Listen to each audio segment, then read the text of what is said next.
Welcome to New Atlas Live. I'm Brian Berletic. Joining me as always is Angelo Giuliano. We might have some other guests pop in later, who knows. Today we're going to talk about this supposed US-European split. It seems pretty obvious to me, especially looking at the actual evidence regarding the policy of the Trump administration. And we're going to go over all of that. We're also going to look at the history of US relations with Russia and also with China and this constant cycle. And Angela, I will ask you before we get into all of this, can you think of some examples of the US extending your hand of friendship to someone? They take your hand, you pull them in and jam a dagger into their gut. The US has repeatedly done this to both Russia and China for decades and decades and decades. They have done this. And we will go over examples of that. Can you think of an example of that, Angela, right off the top of your head? Well, there's so many U.S. allies that were ditched, that were used and, ditched, like from Vietnam, Saddam Hussein, countless examples. Even at some point you had Gaddafi that actually, was getting closer to France and Europe and then was ditched completely. So I think we are living a very critical time, and it's very counterintuitive. Our problem right now, especially with this MAGA movement, we have lots of our friends. We, kind of tensions, I have to admit, that friends that we feel very close to. We have similar ideas. But again, what happens is that I think this is a discourse where we actually share between people that are doing research, similar research that we do. We share and actually we grow together. That means that we have our opinions. We keep on learning. And as time passes by, we learn from each other, and the events actually changes our thinking. This is how it is done. Some people are early on, some people follow. It's the same as product adoption. You have the early adopters, then you have the laggers, and you have the last ones, the really last ones. So when it comes to Ukraine, that's a good example. How many jumped into the bandwagon of saying, well, Ukraine, Zelensky is a good guy, and then slowly they're adopting our views, and then they late, and then you have the laggers. The last one to actually start using smartphone. A smartphone at the beginning was, what's the point? Where's the same? So we're learning, and I think we need, on our side, you and I, we need some tolerance, and then sometimes actually we might lag too on some points. But here it is very counterintuitive. What people are looking at MAGA is very hard to see the full picture. And I think there's also we are facing what we call the wishful thinking. I give you an example, a very simple example. What we saw October 7th. A lot of people, they jump into the conclusion saying, well, IDF is not the mighty force we thought. This was an intelligence failure. And remember, we have the episodes on the New Atlas. You and I, we didn't believe in intelligence failure. Like the day after, yeah. And we warned that Israel's going to pace themselves and they're going to flatten Gaza. And that's exactly right. What they did. So now with MAGA, I think it's the same. I give you an example. So many people, they despise this woke agenda, this globalist agenda, Soros, Obama, and so on. And now you have Trump coming up with lots of very attractive concepts, meaning that we are going back to more conservative values. Now he's bringing some interesting personalities like Tulsi Gabbard, reform the deep state.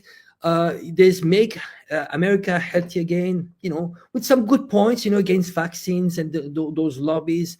There's lots of things, but those are the surface, the really surface. And actually, the US needs to go through that. You see, the MAGA movement is making the US stronger in some ways ideologically too, because the only way you can have people fighting into trenches, you need to have patriots, and you need to raise masculinity and so on. You need to have people that love their countries, unlike what they have been taught to dislike their country and to embrace globalism. So now they're getting a step back, and so people, they should be really careful. It is very counterintuitive. We need to look at the big picture and what is driving the events we're seeing. And now we are going to jump into the EU. Is the US ditching the EU? That's the big question. You want to start on that, Brian? Well, because you mentioned Libyan leader Muammar Gaddafi, I just want to refresh people's memories, and I apologize ahead of time. It's a gruesome picture, but it is reality. There is U.S. President Barack Obama shaking hands with Libyan leader Muammar Gaddafi, and I remember at that time, and I was warning people, don't buy into it, don't believe it. There was this euphoria that the Obama administration was going to end all the Bush-era wars, all of these countries that the U.S. lied about, demonized, including Libya and Syria and Iran. Remember the Iran deal? This was manifested in these think tanks, and then the Obama administration presented it to the public. They were going to bring all of these nations out from the cold back in, and we were all going to have lasting world peace. And it turned out, no. One hand, they reach out to Gaddafi. He reaches out and accepts it. They pull him in, and they literally jabbed a knife into him and killed him. That's what happened. And they did the same thing to Syria. Then U.S. Secretary of State John Kerry actually met with Syrian President Bashar al-Assad and his wife. They had dinner together, and they were talking about the same thing. Well, the thing in the past, and it was the Bush administration. We're different. We want a different approach, and we can work on all kinds of things, and we can repair all of this. And what they were actually doing was not just trying to lower the guard of these two countries. And I feel as if Syria and Libya, they both let their guard down dangerously. They were letting all of these people out of prison. The U.S. said, before we make this deal, why don't you let all these people out of prison? These were all of the extremists the U.S. then took literally out of prison, turned into an army, and used to overthrow and completely burn to the ground both countries. That is what the U.S. did to both of those countries. And they've also repeatedly done the same thing to Russia and China. We will get into all of that. But what I want to do here is I want to go back to this comment from U.S. Secretary of Defense Pete Hegseth. I'm going to play this again. Let me hold on a second. Let me do this. Hold on, just a moment. Share Sir Hegseth. Let's see, where is it? Hegseth calls. Just a moment. Brian, you wanna? In the meantime, maybe I can just put a few points. Unless you're ready. Yes, I'm ready. I'm sorry. This thing with StreamYard sharing the audio. People in the comment section, please let me know if you hear the audio. Let's listen. The United States faces consequential threats to our homeland. We must and we are focusing on security of our own borders. We also face a peer competitor in the communist Chinese, with the capability and intent to threaten our homeland and core national interests in the Indo-Pacific. The U.S. is prioritizing deterring war with China in the Pacific, recognizing the reality of scarcity and making the resourcing trade-offs to ensure deterrence does not fail. Deterrence cannot fail for all of our sakes.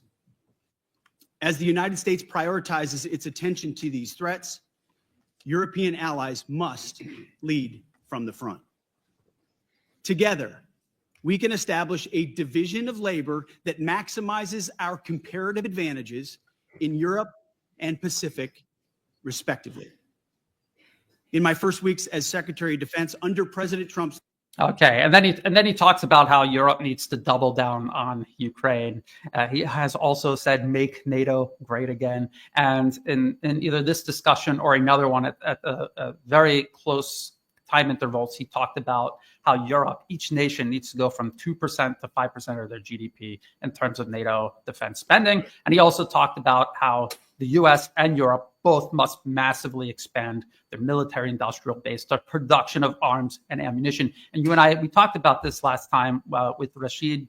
Angela, we talked about how, what is the purpose of doing that? The purpose of doing that is to fight and win this proxy war the next time you fight it. So what you're talking about is not peace with Russia, not peace in Ukraine. You're freezing the conflict so that you can buy yourself the time you need to do it again and actually win it this time. He's saying it to you. And here's the question. Maybe I will ask this question to you, Angelo. Why are people who are listening to President Trump say things, they know he just says things, and then the next day he changes his mind, and it's really just a dust storm. You don't know what to make of it. It's constantly shifting. Sometimes you think you could see something in the distance, sometimes you can't. But in reality, where does policy come from? It does not form like a cloud inside the president's head and then come out as policy as he blows hot air out of his mouth. It comes from special interests. There are huge corporations, multi-million dollar, multinational corporations that have tremendous power and influence over Washington, over both sides of the aisle, who helped get President Trump into office. They paid for his campaign. They're the ones that determine policy. How do we know what policy they're pursuing? Because there are many of these companies, many of these interests, they need to arrive at consensus. So they do it in these think tanks. And I always talk about these think tanks. We show the papers, we show papers that they wrote years ago, and word for word, everything that they're saying now came from those think tanks. And as a matter of fact, what Secretary Hegseth has just said comes from a think tank policy paper. But Angela, I want to add, before we look at that, Angela, I want to ask you, why do you think people sidestep what Secretary Hegseth is saying here, and they just hear, claims that the U.S. wants peace with, not just peace with Russia, but also peace with China, even as he's saying, he's lying that China is threatening the U.S. and the U.S. must react. So it's more of the same that the U.S. always does. They lie about a country, a targeted country, to justify aggression against it. Why are people ignoring this? Well, Brian, this is the usual wishful thinking. And actually, to be honest, I wish I was also in that position, because people need hope. You want to believe that there is going to be change, and we are not in a vicious circle of electing and regretting, and the promises turn into reality. What happens is that average Joe, and we do understand that it doesn't go through the think tank papers that actually shape even Trump's policy. Trump's policy, they come from those plans that are, led by those think tanks that are actually shaping the policies of all those governments. Those are long-term policies, for decades. And if you need to go back to even, you mentioned this before, the Pentagon papers already were mentioning that the ultimate prize for the US was China. So the only thing is that we have some cosmetics there. And actually those cosmetics do make sense. It's a more conservative approach. And even this more conservative approach has some elements that actually are in favor of this imperialistic agenda, meaning that, when you look at, I look at the paper you sent me just before. I don't know if we are going to mention on this show. We will. But this paper actually is saying that the only way we can get soldiers there in the Pacific, US soldiers, is that we need to indoctrinate those people into being more conservative, because conservative values, let's look at, and I don't want you to make too much like people, the analogies like Hitler, but in reality, what happened is that in the 30s, Hitler actually promoting those sense of families, all those things that makes people fight for what they believe is tangible and is important for himself, as opposed to being a nihilist. Nihilist is when you believe in nothing and you are a brainless consumer, slave labor. And this is actually the woke agenda. The woke agenda was the other extreme. So now they need to go back to something more conservative. And actually MAGA, that ideology, is actually working in that favor. Not to say, to be honest, I'm myself conservative, but I'm realizing that actually this works on the side of this imperialistic agenda. So now I think a good exercise that we can do is that basically we can put ourselves into this second position. What I mean by second position, it means that what if you are Trump and you have U.S. imperialistic aspiration? What do you do? And you realize that I've been trying to think, many different scenarios, but actually I realized that if I've put myself in this position, What he did was the exact thing, the best thing to do, actually. Look at it. Ditching EU, but it's not really ditching EU. You're shifting the responsibility towards EU. What does it do? The EU, you force the EU to be more independent and to raise their military spending, which, by the way, those spendings are going towards US weapons. So you're making money out of this. But you put them in a position that they have no choice. So far, they had problems to raise from 2% to 5%. Now, they have no choice. You still have Russian that have pinned soldiers in Ukraine. Now you disengage from Europe and you can shift your attentions toward the Pacific. Now you go from Russia being your enemy to Russia being neutral, meaning that if you have a confrontation between the US and Russia and China, now Russia is in a position of being neutral. Because if you look at Putin has a policy of non-alignment, kind of neutral. Why would you align with China? In reality, it's Russia first. So if there was to be a confrontation, Russia would not join, especially now. It makes sense. Now the US can shift towards Pacific, all the resources there, and actually also in terms of fame, in terms of face, actually shifting now. The US doesn't lose, but it's shifting the problems towards the EU. And Trump is looking like the savior. He's gaining points on all aspects. That was the best thing to do.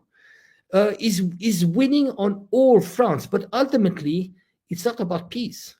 Here, we are going to have an ongoing war. It's not going anywhere. It's just disengagement from the US. But ultimately, the US is still actually helping into keeping the war there because the weapons will be Americans, but actually provided by the EU. So I don't see, for the US, if I was Trump, why would you want this conflict to be solved? No, maybe you keep hundreds of thousands of Russian troops being pinned down there. But keep in mind, Trump is not a man of peace. Ultimately, what we have is just perceptions that are different. Before we have globalist, imperialistic project with US characteristic. Now, and it was like kind of very liberal, like woke. Now you have conservative, US-centric imperialistic project, which is backed by US big tech oligarch. It's slightly different, but ultimately it is about hegemony. It is the same. It is going to be brutal. But the focus is just China. And this is why when you look at the team of Trump is all Mersheimer school, and people need to learn about Mersheimer. Mersheimer was always about focus on China and actually don't get extended too much towards Russia. Russia will get back to Russia later. But ultimately, if you get China, Russia will fall, will fall because Russia will be too isolated. Yeah, so this is where we're going. So we just listened to U.S. Secretary of Defense Pete Hegseth talk about division of labor. The Europeans are going to take on Russia. The U.S. is going to go take on China. And people are hearing that, but then they're not hearing that, and they're just choosing to believe that the U.S. wants peace with both Russia and China when there is no evidence of that in terms of the actual policy papers. All of this comes from. They're just not making decisions off their cuff. They never did that before. And Angela, you were talking about President Trump, and just think about his first term in office. He did the exact same thing. If people remember, he talked about good relations with Russia and China at the very beginning of his administration. And then from that point onward, he continued absolutely every policy that was handed to him by the Obama administration. He armed Ukraine. He was the first one to do it. He brags about it. He sanctioned European companies for doing business with Russia over Nord Stream 2. And then with China, he was supposed to make some big trade deal with China. But then what did he end up actually doing? Attacking and undermining Chinese companies. They wanted to. This isn't President Trump thinking this. This is these special interests, these corporations who are threatened, their monopoly is threatened, so they want to bury their competition. That is what the Trump administration did. That is what the Biden administration continued to do for 4 years. Anyway, we're looking at Project 2025, and people may have heard this. This is out of the Heritage Foundation, which is just one of many of these corporate financier-funded think tanks. If you go to their website and you try to find out who is funding them, you're going to find that that information is not very easy to find. But this is an older 2014 annual report from the Heritage Foundation, and it's things like Chevron, Lockheed Martin, Google, Microsoft. You get the picture. It's all of these giant corporations that do everything from big arms, big oil, big tech. That's who's actually driving U.S. foreign policy. So they have this Project 2025, and that is what Secretary of Defense Pete Hegseth is reading from. Now, I took some excerpts from it, and actually the links to this are already in the video description below. So if you look in the video description below, you'll see the links to this. So this was part of it, and says U.S. allies must also step up, with some joining the United States in taking on China in Asia, while others take more of a lead in dealing with the threats from Russia in Europe, Iran, the Middle East, and North Korea. The reality is that achieving these goals will require more spending on defense. Okay, how much clearer does it have to be? Isn't that almost exactly what Secretary Hegseth said in Brussels? Isn't that almost exactly what he said? He's taking his policies from these think tanks, as all presidents have always done throughout these many years. We've been pointing that out. Let's see what else there is. China is mentioned something like 20, 30 times in this document, and it's all about repeating these lies about what a threat China poses to the U.S., which Secretary Hegseth also repeated. And he's talking about Taiwan and the Philippines. And these were all things that the Biden administration just spent 4 years on, and the Obama administration 8 years on, and the Trump administration before that 4 years, the first Trump administration. They all pursued all of these policies, and it continues under Project 2025. Now, people could say that Project 2025 has nothing to do with the Trump administration, although it consists of people who have been in his administration, and he's obviously taking pages from it. That is exactly what Secretary Hegseth presented. Let's see, what else do we have here? There's a lot on both China and Russia. They're mentioning both of them, and none of it is talking about making peace with either one of them. It's about holding Russia while they deal with China, and then coming back to Russia again. And then this was interesting. Counter China's Belt and Road Initiative globally. Do you know what the Belt and Road Initiative is? It is a global spanning project that China is engaged in to bring desperately needed modern infrastructure to nations all around the globe. I'm here in Southeast Asia, and the Belt and Road Initiative runs through Southeast Asia. And it is bringing infrastructure to this region that nobody else would build. And it is infrastructure that is changing the whole face of the region for the better. You can see the tangible difference that it is making. So what the U.S. is saying, we're going to counter development around the world. That's what they're saying. And as I'm pointing all of this out, a friend of the show sent me, he's always sending me these Senate hearings. They're sometimes 3 hours, 5 hours long. This is Protecting American Interests in a Convergent Global Threat Environment. This was February 12th, 2025, the U.S. House Armed Service Committee. And who did they have there? They had General Jack Keane of the Institute of the Study of War. And if you listen to these 3 hours, you will see that it overlaps almost perfectly with Project 2025. It also overlaps perfectly with this think tank, also associated to President Trump and his administration, the America First agenda. It's all the same things.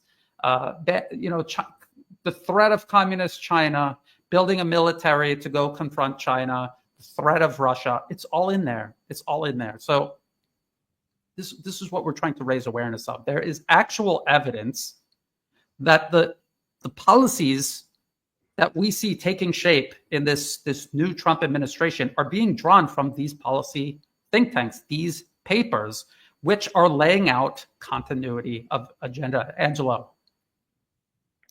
Well, Brian, I think we can also remind people how actually they are shaping this war against China. There's several dimensions to it. It's a hybrid warfare, but at the same, when it comes to news, propaganda, lots of there are billions of dollars that are actually going against China, on demonizing China. Now there are multiple fronts. So you mentioned just before the Belt and Road Initiative. What they need to do is actually, you need to look at the choke points when it comes to trade. So they are going to try to hit China when it comes to sanction, to just make sure that China doesn't have access to the latest technologies, especially microchips. So sanctions, and also they look at maritime routes and trying to contain China there. And this is why when you mention Belt and Road Initiative, Belt and Road Initiative is actually a way just to bypass choke points like the Malacca Strait, the Panama Canal. Why do you think they actually mention Trump wants to take control of Panama Canal? This is not, it's not out of the blue. It's because this is a potential choke point. Now, Greenland is the same. Greenland is also a very important maritime route. They are, potentially it's a very profitable route for China because it's shortened the trip, So this is looking at the wallet of China. Trade is important for China. So if you can contain China economically, it can put pressure within China, and they're hoping maybe at some point like potential regime change. They hope that, even though it's close to impossible. Now there are contentions, they're trying to use trilateral alliance. There are two trilateral alliance. One is Japan, South Korea, and the US. So you see they're putting actually South Korea, which actually South Korea and Japan, they kind of enemies, but they're putting them together to fight against China. We had a coup in South Korea, which was actually indirectly linked to China. Now they're pushing for pro-independence movement in Taiwan. So they're pushing for, Taiwan's to declare independence. That's another one. Now you have the trilateral alliance, AUKUS, Australia, UK, US. And you have actually the proxy in the Philippines. So you have multiple points. And they're hitting on all the points all together. And ultimately, and when you look at geographically, you have all US Army bases surrounding China. So they're preparing. This is not like overnight. Do you think that Trump is going to disengage? Trump is actually, but he's calling, he's calling like, oh, I'm going to lower defense spending. Guess what? He did say the same promise before his last term. And actually, when you look at all the US presidents, every time before being elected, they declared that they would actually go against the waste in military spending. Well, guess what? All of them, they did the same promise, and all of them lied. Now, when you look at this policy paper, they're actually talking about we need to invest more massively into military. It won't change. This is history repeating itself. So look at this comment on the screen. We just showed how the Trump-linked think tanks are repeating literally the exact same narrative that the Institute for the Study of War, RAND, Brookings, all of these other think tanks are saying about we need to contain China, we need to build up our military, we need to double down on Taiwan, which is literally part of China. So they're talking about cutting off part of China. It's literally the exact same type of conflict the U.S. provoked with Russia in Ukraine, only much worse because the U.S. was provoking war with Russia in a country on Russia's border. The U.S. is provoking war with China using its island province of Taiwan, recognized under both international law and also bilateral agreements between the U.S. and China as part of China. So I don't understand what these people are talking about. He's not listening to them. He doesn't need to listen to them because he has his own think tanks repeating the exact same propaganda to him, and he's carrying it out. He did it through his first administration for 4 straight years.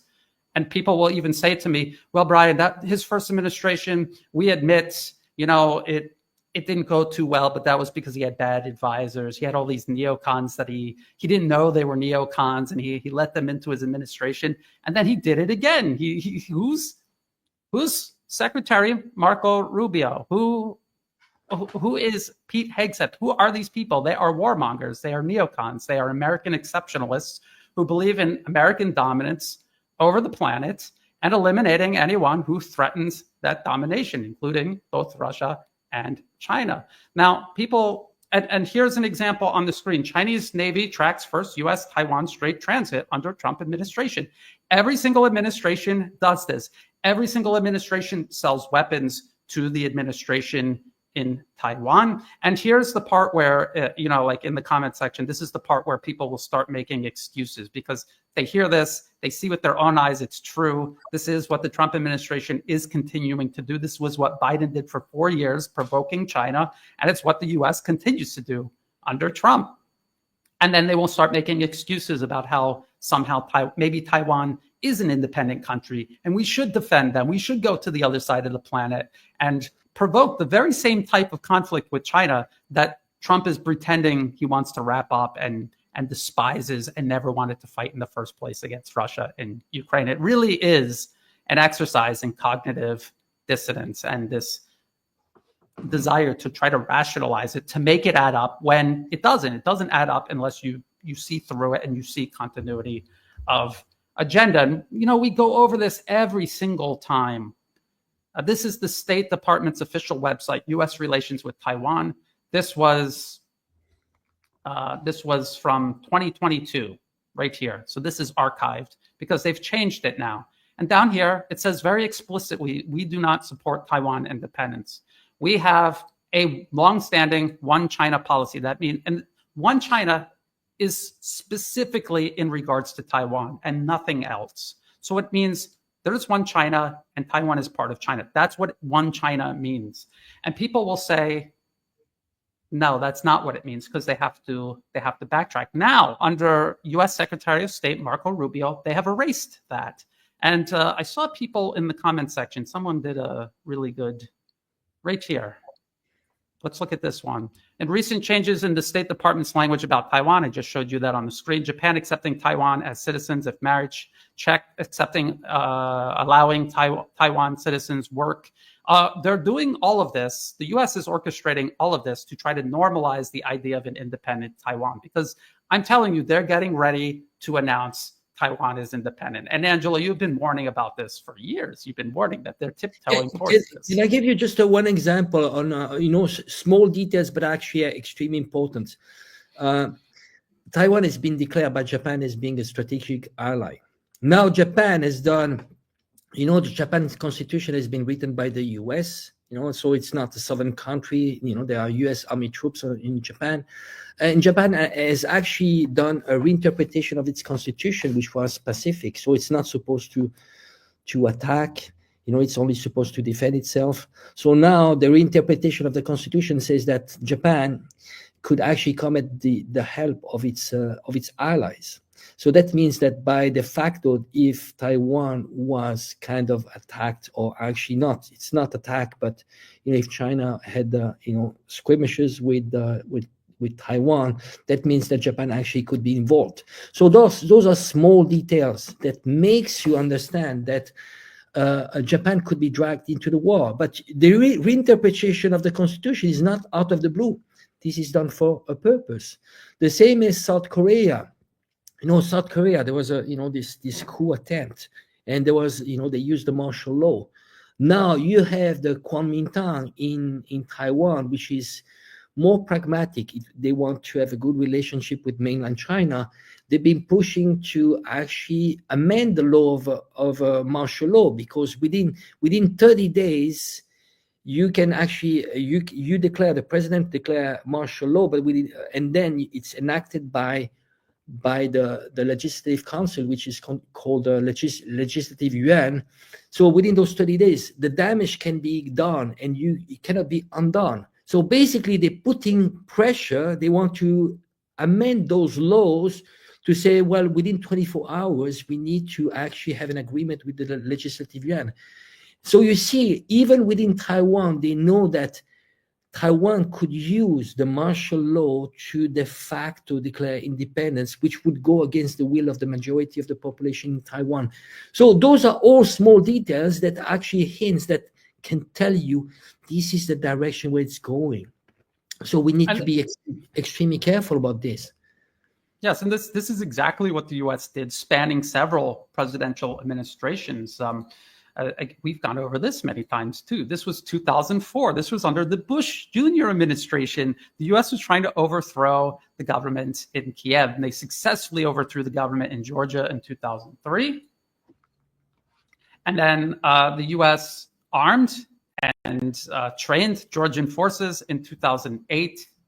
They attacked Russian peacekeeping forces, precipitating the Russian-Georgian war. The EU, in its own report of the conflict, concluded that Georgia provoked that. That was not a Russian invasion.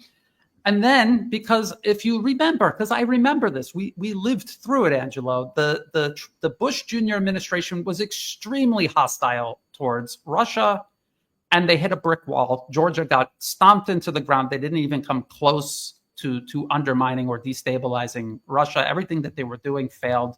So what did the Obama administration do? They reached the hand out of friendship so they could grab onto it, pull them in, and stab them in the gut with a dagger. So this, do you remember Secretary of State Hillary Clinton meeting with Russian Foreign Minister Sergei Lavrov and the big reset? And if you read through this, it's almost identical to all the rhetoric we're hearing about President Trump and making peace with Russia. It's the same thing all over again. Back then, everybody was hopeful that this was for real, but of course, it wasn't. Yeah, can we add? Maybe we could go back to. I think it's important because that has been confusing, even with the alternative media. And the first reaction we had, we hear, oh, they're dismantling USAID, they're defunding NED, and so on. We need to understand that within the US, there's a mini civil war that was happening. What happens is that those institutions were under the control of the Democrats. They were actually weaponized. Remember the Russiagate, there was actually some internal funding because it was Democrat control. There was funding that actually went into those institutions, including those three-letter agencies that actually worked against their own government, their own democracy. So this Russiagate, you had the CIA backing, they went against Donald Trump, but this is internal war. Keep in mind that we have two factions. One is more progressive, kind of woke, liberal. One is more conservative, but ultimately those are factions within the 1%. And we even see some that actually went against Trump during the Biden administration. Now they're joining the big tech. Zuckerberg is one of them. So basically now it's a grab of power. This is what happened. So why they're defunding? Actually, they're defunding what is woke, what is not conservative, and what has been actually betraying the Trump. They went against the Trump administration.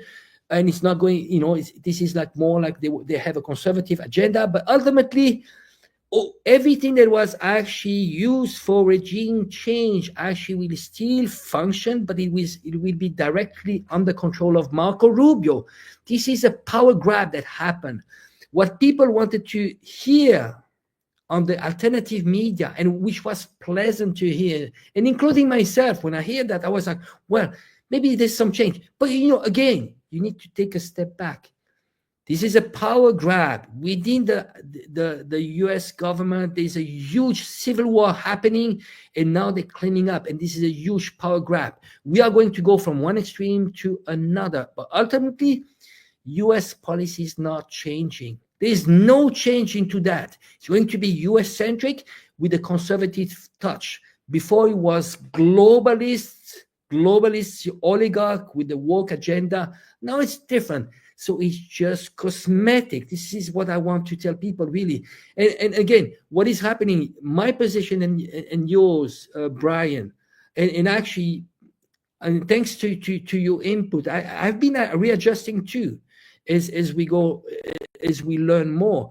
But it's not pleasant to hear we are, we're not making friends here. To be honest, we're getting hammered. We're getting hammered. People, they go against us because there's one thing, there's a wishful thinking. I do wish, same as everybody, I do wish that MAGA would be the best. Trump would make changes and so on. In some ways, Trump, they say, well, Elon Musk is bringing freedom of speech. Yeah, well, this is temporary. When it comes to Gaza, you suppress, he controls the algorithm. It's from one dictatorship to another. And this is a transition time. But ultimately, we are going towards a dystopian world, both internally and externally. Ultimately, we're looking more at the geopolitical side. But internally in the US, this is an oligarch big tech control. You are going to be, they complained about the CPC controlled society and so on. Now it's the oligarch. Those are big tech oligarch with a dystopian agenda. Really, they are going to control absolutely everything. AI, name it. This is a power grab, and those are all the big oligarch. We are talking about billionaires, and when they steal, the Biden mafia clan, they were stealing millions. Those ones are going for the billions. And the Doge project, this is a big trap. On the surface, they're telling you we're saving hundreds of millions, but ultimately they are going to grab billions out of this. Oh, well, okay, there's a lot there that you said, Angela. One thing I will say, we don't always agree, and I would disagree with you. I think you're giving them too much credit. I don't think that there is some sort of civil war taking place in the U.S. I think it is a massive perception management overhaul. And I think it touches on something that you actually said earlier on, that they need to reshape America. What is Doge actually doing? What is the U.S. military actually doing? They're trying to get themselves down to fighting weight because they know they're out of time to contain China, and they're going to go for it. And they know they're not ready, so they need to take drastic measures. If you have been listening to the think tanks, and they have podcasts that nobody listens to, like 7 people will listen to them, and I'm one of them, listening to them for years and years. This is all they've talked about, and this is what they have been quietly doing in the background. No one pays attention to it, but they are the ones that run the U.S. government because, again, the corporations have all the money, they have all the power. Technically, they have all of the guns. They send lobbyists to Washington, buy off everyone on both sides of the aisle. Who's opposing this? Who's standing up to this? Who's even talking about this as a problem to solve? Nobody. I haven't heard President Trump talk about think tanks and lobbyists. These are the people that helped fund his campaign. They also helped fund Harris's campaign because that's how it works. Doesn't matter who you vote in, they win. The unelected interests win. So anyway, this is 3 hours, again, of the U.S. House Armed Services Committee. And you're talking about differences between Republican and Democrat. But if you listen to this and hearings like it, Republican, Democrat, they all agree on the same basic things about China, about Russia, about Iran. You will see them in, and maybe this is genuine. They might have some small ideological differences and nomenclatures that they might argue over, but in essence, they're talking about the same thing: American dominance and preserving American dominance over the entire planet. Because I've had people argue with me, Brian, this is different. This time it's for real. The U.S. is not interested in global domination anymore. They want a seat at the multipolar table. And I'm trying to think of any time in American history ever where the U.S. picked peace over the pursuit of primacy. I can't think of it. If you can think of it, please drop it in the comment section. I'd be happy to consider it. I don't mean fake peace to buy time to keep pursuing primacy later. I mean actual peace. It has never happened. It's not in their mindset. And this was a point that I really wanted to make. And again, I'm going to drop I'm going to drop this. I know it's a big ask, but it's 3 hours. Just jump around inside of it. You don't have to listen to the whole thing. Watch parts of this hearing and listen to the mentality of these people. And again, if you look at this and then you go to Project 2025 or you go to the America First Institute, it's all literally the exact same narrative. China bad, Russia bad. We need bigger military. We need to cut down on costs. We need division of labor between us and our allies. It's all the exact same narrative, no matter where you go. Institute for the Study of War, RAND, Brookings, any of these organizations connected to the Trump administration, it's all the same. This is what they're actually talking about. This is what they're moving towards. And anything that they say that does not line up to this is a distraction so that you don't notice this. And they've done it over and over again, and they're doing it again. They're doing it again. So the other thing I wanted to show, because I see people in the comment section always contesting this notion that Taiwan is some sort of country. The U.S. has every right to defend it. China is evil for trying to reunify complete. And in many ways, and you and I, Angelo, we talked about this many times. In many ways, Taiwan is already economically integrated with the rest of China. And there are things that are going on both sides of the strait that are integrating it in many other ways, very quietly, very patiently. But I want to go to the Shanghai Communication. This was from 1972. This was when President Nixon visited China. China opened up. And again, this was another hand extended to China to grab it and pull it in and drive the dagger into their gut. Because we remember after that in the 80s, there were attempts to overthrow the Chinese government. There were campaigns to cut off Tibet, Xinjiang, Hong Kong. Obviously, Taiwan's been a continuous issue.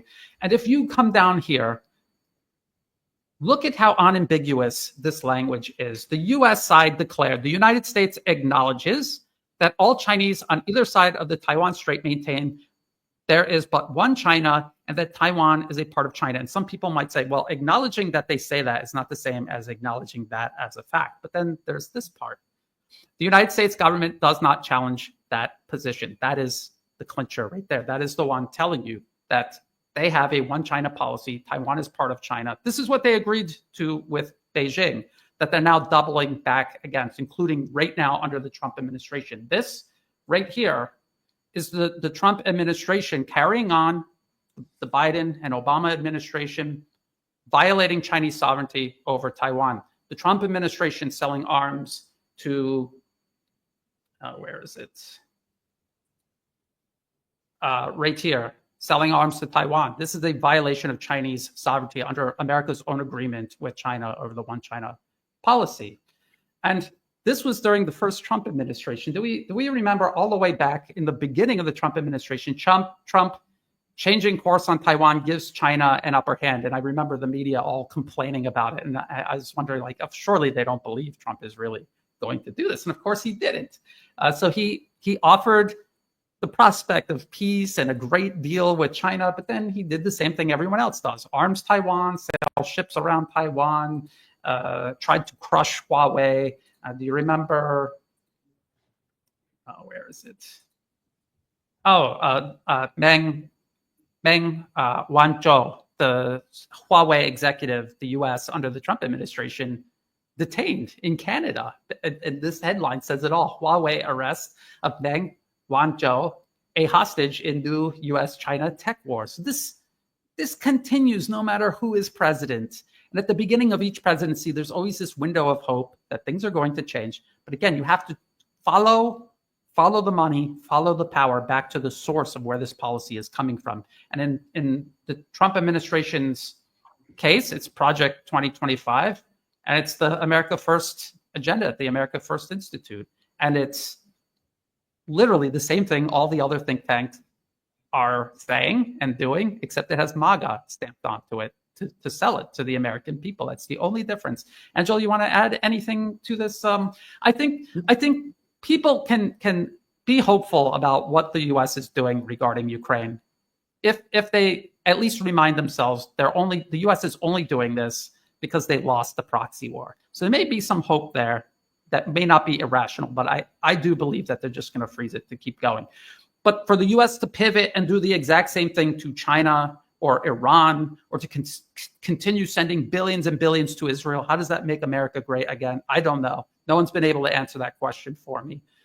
These are red flags waving, telling you there is something not adding up. Angelo.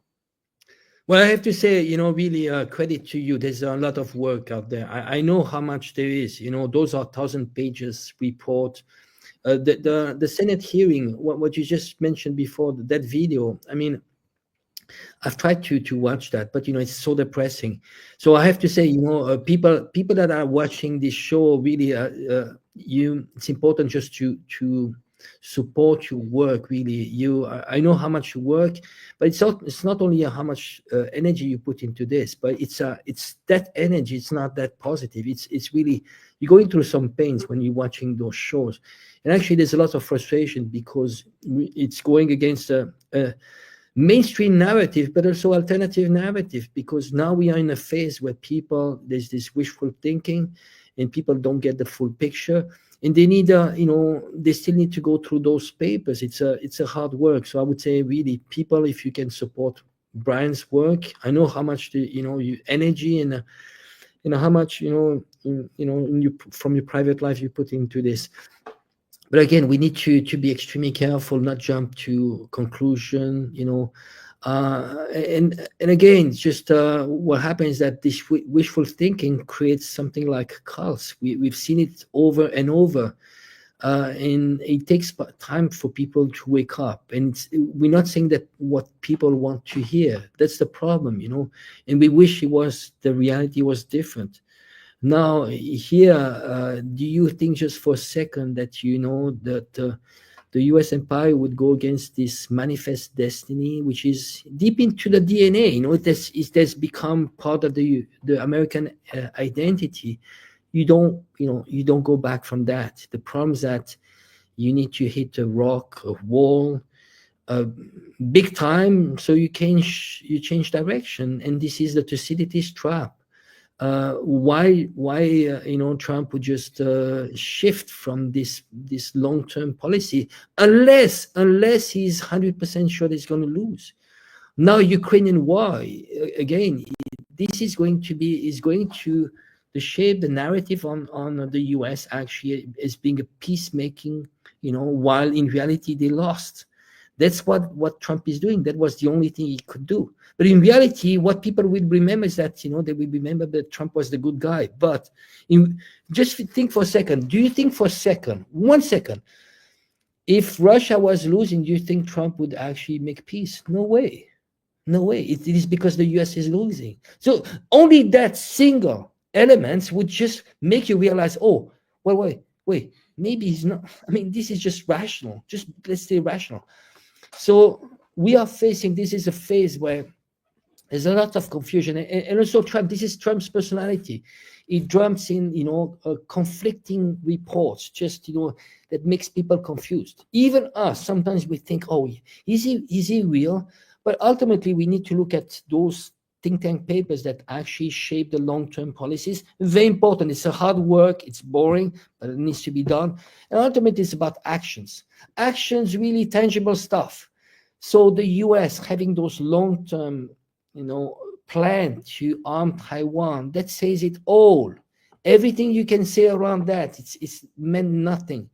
Now, if he's defunding a few NGOs and so on, I mean, this is just details. And actually, it's actually the getting point internally. It's just internally, it's shaping. It's looking good. But that's internal. But ultimately, we need to look at the long-term picture. Now it's clear. The pivot to Asia was always clear. It was already from Obama, right? Yes. Now there was just a few delays, but he called it the pivot to Asia. He called it. Now it's a matter of time, and actually they're under pressure. Trump needs to disengage extremely fast from Ukraine because the clock is ticking. China is getting stronger, and every single day they're losing. And you've done like multiple war games confronting China, but this is like close to China, and every time the US lost.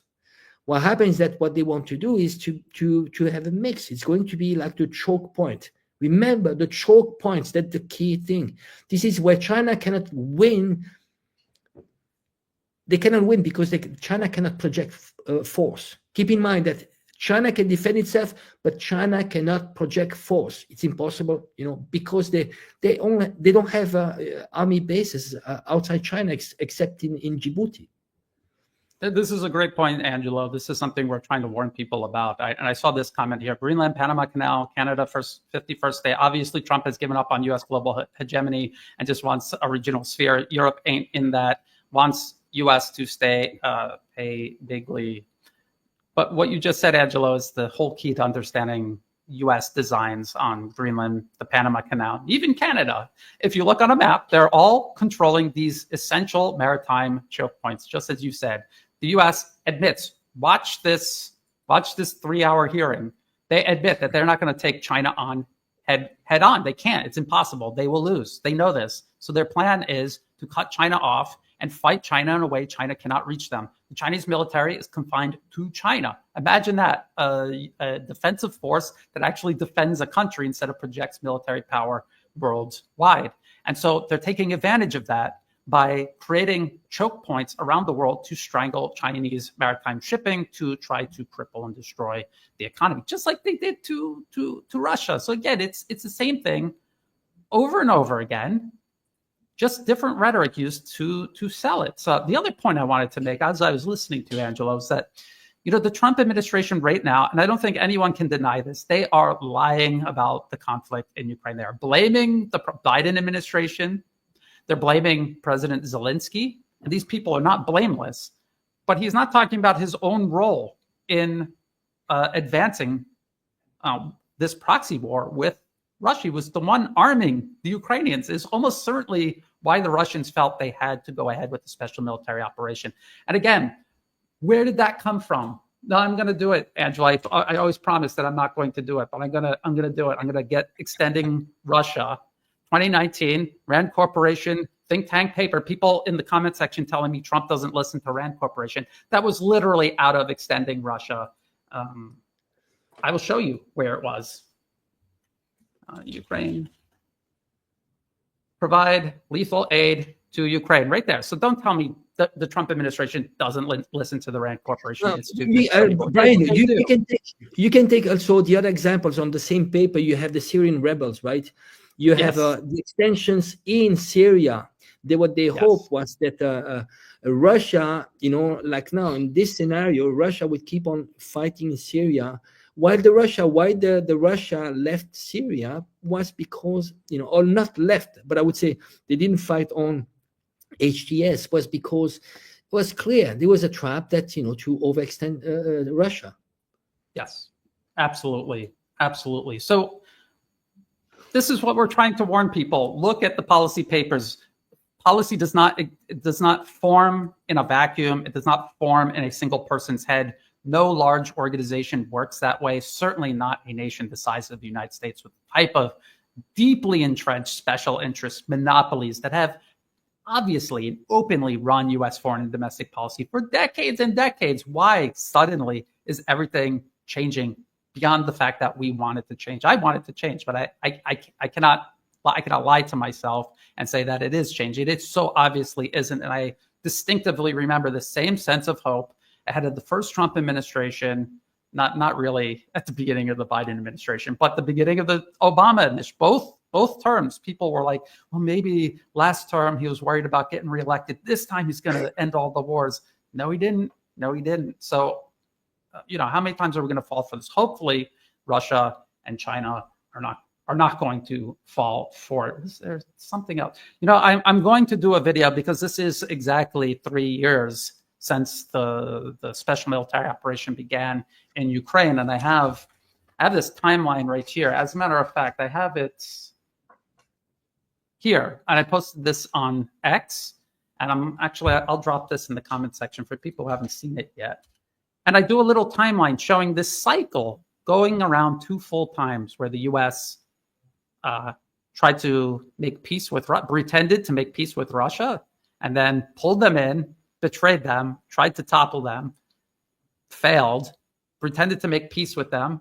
There's Sergei Lavrov with Hillary Clinton doing the reset in 2009. And then they did the whole thing all over again. They overthrew the government of Ukraine and they tried to topple Russia, put sanctions on Russia. And again, this took place and was advanced under the first Trump administration. They ran out of arms and ammunition. They are losing the proxy war. This is why they are trying to reset Again, that is the only reason. I'm sorry if that is unpleasant to consider. That is what is happening. That is the kiss of war. Remember the Godfather, when you have Al Pacino who's kissing his brother on the lips, and that was the kiss of war, the kiss of death. It's actually that's what they say. Be close to your friends, but be even closer to your enemies. And I think when you look at the Russian president Putin, what he's doing is playing along. He will play along because he knows the game. He knows the game. He's like, well, they extended their hand. I will take their hands, but he's hedging their bets. His bets. The only thing is that I would say that puts him in a difficult position if there was to have a confrontation, U.S. and China. He would have to take a Russia first approach, especially internally, and you need to have a neutral stance. And by the way, I need to remind people, a lot of people, they still keep on thinking that the BRICS, this new multipolar world, is about, two blocks. It is not like this. It is a policy of non-alignment. And China has actually shown a good example when it came to Ukraine. It didn't take sides. And neither should Russia take sides. The idea is really not to repeat the same mistakes.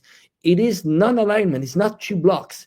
This is why they make the mistake, this is a BRICS fighting the US. No, BRICS is not fighting frontally the US. Even when it comes to de-dollarization, it's not on BRICS' interest to have the US economy collapse. The idea is that look for what unites us and set aside the differences. Where can we work together, and where we have tensions, we leave that on the side. And so that is the new policy. So what Trump is hoping is that now he doesn't have Russia as an enemy. Let's say if Russia was confronting the US in Ukraine, maybe Russia would join in the Pacific. Now what your objective here is that you get the Russian troops pinned down in Ukraine, because they'll be there either fighting or as a peacekeeping force.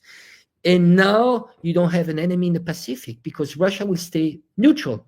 Russia has no interest to join China, even though it knows that after, if China was to defeat, Russia would come after. But that's the reality, and you need to put yourself into the position of Putin.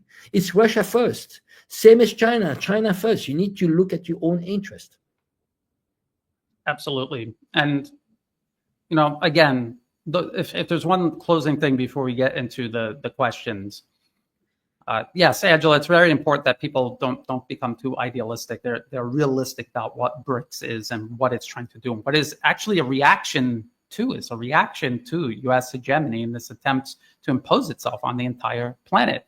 And I haven't heard BRICS talking about disbanding anytime soon, because the U.S. now suddenly wants peace and prosperity with the rest of the world. There is always a source for all of this policy. Again, somewhere, someone is going to have to write a paper. People are going to have to come together and talk about if the U.S. was really serious about ending war in Russia, reconciling and making a deal with China. There would be receipts. You would see documents. You would see meetings. You would hear it on the podcast. The U.S. is too big of a system. Policy is done institutionally. There's no way that this could be an agenda without there being some sort of evidence of it. And if there is no evidence, then it doesn't exist. It is a distraction. It is a smokescreen. Just like a smokescreen, you can't reach out and grab it. You can't reach out and find any sort of evidence basis for believing any of this. This is all I'm trying to warn people about. There are literally thousands of pages of think tank documents spanning decades, including this year, last year. I just showed you some of them. There are hundreds and hundreds of hours of hearings in Congress where all they talk about is this. People that support Trump, that's all they talk about. Secretary Rubio, during his confirmation hearing, 3 to 4 hours, China this, China that. We got to confront China. We have to counter China. We need to overthrow the government of Iran. We got to, also, they even talked about Russia. I didn't hear anything about making peace with Russia. Honestly, I didn't hear it even one time. So we gotta be vigilant about that. Angela, unless you have something else to say, we could go through some questions. Let's do some questions, but I would say when I look at all we've been doing those shows together for 3 years, 2 or 3 years now. And I would say this is probably one of the most important, if not the most important. This is a critical time, especially when people are actually, we're facing a lot of counterintuitive, elements. This is a lot of things are counterintuitive. And I think this show is very, very critical. And I wouldn't be surprised that 1, 2 years from now, it would be like, I told you. I think it's important, just people need to go back to those policies, those long-term policies, because they do not change. President change, but those long-term geopolitical policies do not change. It's all in there. It just takes a lot of time. And the problem is that mainstream media don't cover much that. And even for alternative media, it's time consuming. You have to do the homework. And in addition to that, what we are facing right now, it's the wishful thinking, really. What we are saying doesn't please even the alternative media. It doesn't please us. Most of our friends, and again, it is a process. We're learning from each other here. What we're living here is unique in history. It's hard to get the full picture, and we're learning. We're learning as elements, unveil, but slowly it's getting more and more clear. But keep in mind, things don't change. Is those long-term policy paper doesn't change. If you read that, if you go through that, it's clear what is your ultimate objective. Ultimately, that you have Biden or Trump, though, it won't change much. Those are small cosmetics. Yes, and this reminds me of the Arab Spring. I remember it unfolding, and people were so excited. They actually believed initially that it was an anti-Israel, anti-US uprising across the Arab world. This is what they actually thought, because the US deliberately spun it that way. The Western media collectively, just to show you how much coordination there is across the Western media, left and right media, they sold it as that. And I was trying to show people that all of these groups protesting, I have the receipts. They're funded by the National Endowment for Democracy. They have gone to the US years in advance to train, to get equipped, and go back and overthrow the respective nations. This is going to end in tragedy. And people told me to shut up. They said I was wrong. I was raining on their parade. I'm a party pooper. And then it wasn't even a year that it continued to play out. And we watched multiple countries burn to the ground. Libya completely, Syria over the course of years now, and now finally burnt to the ground. And it's not because I'm exceptionally smart. I just looked at the evidence. I followed the money, and I looked at the policy papers, and it's all there. It's all there. Empire is too big to keep a secret. It is not a secret. It's all there, but it's just boring. You have to go through hundreds of pages. You have to track the money down. It's boring. It's tedious, but it can be done. And when you do, you'll have a clear picture of what is going on. Brian, and I think it's important also for us to remind people what is the foundation, what is our purpose here. We do believe in non-interference. That is actually the foundation. Ultimately, whatever the government is, even if it doesn't please us in terms of values, it doesn't matter. Whatever people in Afghanistan choose should be their choice. What we are highlighting, exposing, is the foreign interference, because there's only Chinese eyes that they can have an objective view of what is good for China. So every single country is the same, because ultimately, if you don't have this approach, that means that as a Westerner, you define your views as being the ultimate benchmark, which should not be that. This is a sense of superiority, and this is imperialism. So our approach is sovereignty, because sovereignty, again, foundation. Sovereignty is the precondition for democracy, because democracy is a process of self-determination, and it goes back always to that. What we're highlighting is foreign interference, because ultimately we believe that every single people should be able to decide for their own government without any foreign interference, which, by the way, it is in the UN Charter. You should not interfere in other countries' policies, and that's what we're doing. Ultimately, Ultimately, who am I to criticize the Taliban if Afghani have chosen the Taliban? I'm not. I'm not going to go into ideology. It's not. Then it's everybody's opinions, but at least we are factual on what we say. Then people, they can make their own opinions, but not about the foreign interference, because there it's obvious. And there's the funding, and that's the control, and that's the meddling. Absolutely. I mean, this is why I started this, because I'm in Southeast Asia and I noticed U.S. interference. U.S. interference continues, by the way, to this day, despite U.S. aid being dismantled. Again, go to the 3-hour hearing. They talk about U.S. aid and they say, no, it's not defunded. They just took all the DEI and transgender operas out, and it continues. That's what they said at the hearing, and I could see it with my own eyes here. All of the organizations receiving money from these people continue to operate, and they haven't even said anything about any of this. So yes, if the U.S. would just mind its own business, I would have no criticism. I don't care what the U.S. does back in the U.S. They need to leave the rest of the world alone. They're not even pretending that they're going to do that. If you really listen to the Trump administration saying you're going to pivot to China, and people interpret this as meaning some sort of economic contest, but they're sailing warships off the coast of China. Literally off the coast of China. This just happened. So, you got to see what's actually there. Let's do some of the questions. I want to do this one first because I want to clear some things up. It says, are people like Ritter and the Duran genuine in their belief the U.S. has changed? I'm going to separate Ritter out of this. I don't talk about Scott Ritter. I have no use for Scott Ritter. He had an opportunity to help Gonzalo Lira when he was harassed and imprisoned. He claimed that he was an SBU agent. And he convinced many people across the alternative media to ignore and abandon the cause of Gonzalo Lira. And Gonzalo Lira is now dead, partly because of that. That you're complicit. If you don't speak up about injustice, you are complicit in it. So as far as I'm concerned, Scott Ritter doesn't exist. I don't care what he said. You'd be a fool to believe anything he says. The Duran are friends and colleagues.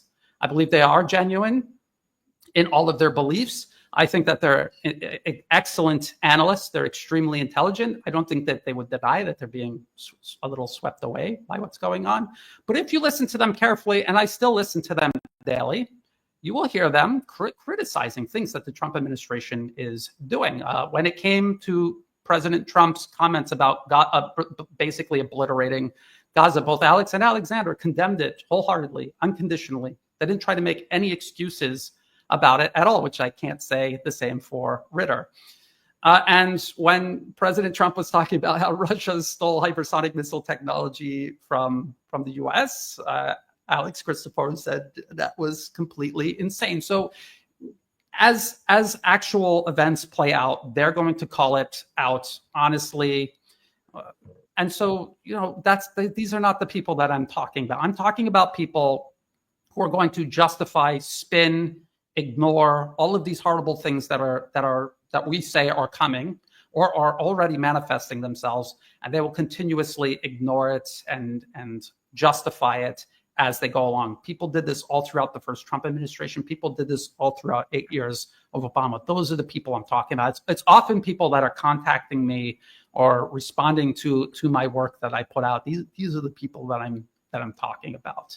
So yeah, I think I just want to add and one more thing, Brian. What we mind is about facts. So if people are lying about facts, that is a problem. That actually we mind about this.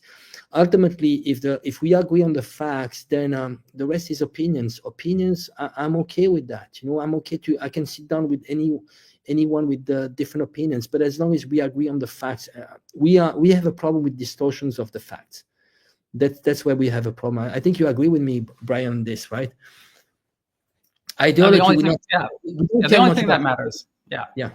It's facts. What are the facts? What is the evidence? If you're gonna say something is happening, and you're gonna just kind of say you wish that it was happening, at least you're honest about that. And facts are facts, and that is another story. Let's go through this. Does Russia realize that any meaningful rapprochement with the U.S. West will necessarily involve the sacrifice of BRICS and the end of the de-dollarization project? The funniest thing is the U.S. is openly saying they want to put a wedge between Russia and China. Again, during that 3-hour conversation in Congress, that's all they talked about as well. And they've talked about this in policy papers. The Trump administration, there are people within it talking about this. So that's obviously what they're up to. That's obviously what they're up to. And is Russia going to fall for it? I don't know. I could only hope that they won't. I could only hope that China won't. I personally know people in Russia and in China, some of them not senior officials or anything, but people that are falling for this. So it's a little bit concerning. Yeah, I think it's also important to look at the de-dollarization project. It's not actually, there's no rush into that. What is happening is that it is about countries hedging their bets and finding solutions not to be hijacked by the US dollar as a weapon, because the US dollar has been weaponized. So they need to have alternative. And actually, when they're dealing between each other, and they have huge trades between each other, bypassing an intermediary currency makes sense. It's about fees, it's about efficiency. It is about actually hedging fluctuations too. So in reality, they're looking at their own interest, but it's not a frontal fight against the US dollar. It is about hedging their bets and actually looking at other alternatives. And also, it's the fact that the US bonds buying into US debt is actually becomes a huge liability. The value of those debts, because they're becoming risky, is going down. So what they're doing is that they're buying gold and hedging their bets. But it's not, people, they think that BRICS is an enemy. It's not. Even within BRICS, it is, when you're looking at the dollar project, finding alternative of payments within BRICS, it is not imposing a solution for everybody. It's like, we have payment system solutions. You want to join in? Good. You don't? It's fine. It's fine. It's not about blocks. It's about you come in, and there are solutions for a lot of things that we need as a global South united. The rest of the world. It's not the global South. It's the rest of the world. You come in and you pick and choose what is good for you, but it's not about this alliance that you have to buy in the full solution. It's not. And I know you said it, but I think it's worth repeating. It's mainly because the U.S. weaponized the dollar. That is why people are looking for exits and alternatives. And if the U.S. didn't do that, if the U.S.